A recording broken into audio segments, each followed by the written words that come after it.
The Prime Minister will head to Alice Springs this afternoon as it faces a growing youth crime crisis. Riots and violence plunged the troubled Northern Territory town into a 20-day curfew, but tension is still high. Joining me live now is Shadow Indigenous Australians Minister Jacinta Price. Jacinta, thanks so much for your time. We spoke to Matt Cunningham a little earlier in the program about who and what the Prime Minister needs to do there. What's your advice on that?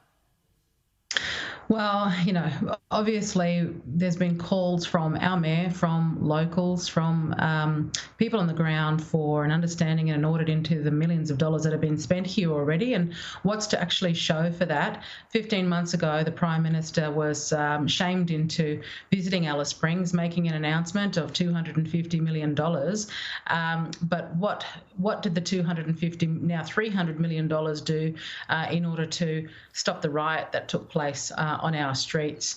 This is what we need to understand. Where is the money being spent?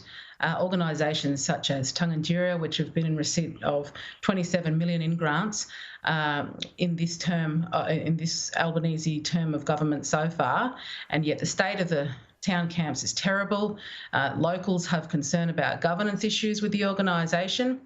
And there just doesn't seem to be, any outcomes from the spend on the money on the ground. Yeah, would you say any outcomes, or basically for the money being spent, you'd expect better outcomes? Yeah, look, absolutely. I mean, there's been questions put to me as to what is happening with the Elder Patrol that the Lirritaba organisation had in play. They were also in receipt of millions of dollars in order to establish that and other programs. What are the programs that are happening? We don't even know the names of the supposed elders who are part of the decision making around the spending of the money. Nothing is transparent. There seems to be no accountability either. We spoke to Darren Clark a little earlier on the program as well, and he said that what he's seen in the town is what happens every time there's a Prime Ministerial visit, is that they hurriedly try and clean up the town. There's been buses of people being moved back out to the town camps. Does that equate with what you've seen in the past, and what's the motivation behind that, and who's doing it? Oh, yeah, look, it looked like certainly, there was footage, obviously, on the Action for Alice page. Police are doing a sweep to make sure the town is cleaned up. We also know that because of the curfews, that there are young people that aren't aware that the curfew has lifted. So, we haven't returned to that sort of horrific scenes yet, although every time we go to bed at night, every bump in the night, you wake up thinking, is that somebody, breaking into my household this time? This is how locals live here, and yeah, there's always a clean-up whenever there's a significant dignitary attending, and obviously the Prime Minister's coming.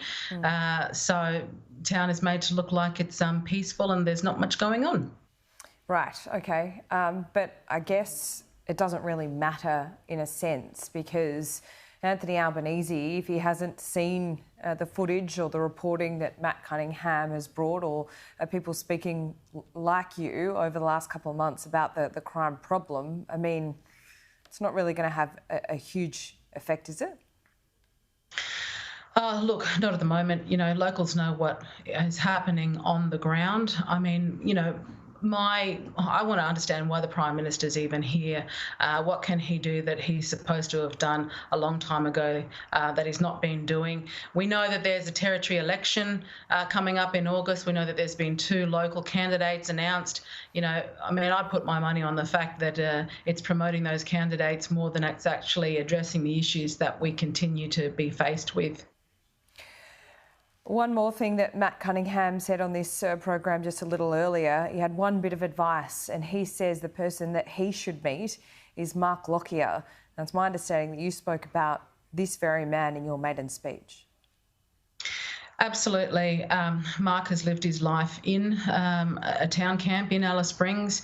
It was his niece that was, when the very day that the alcohol bans were lifted, restrictions were lifted, it was his niece that was brutally shot and killed by her partner and her baby as well.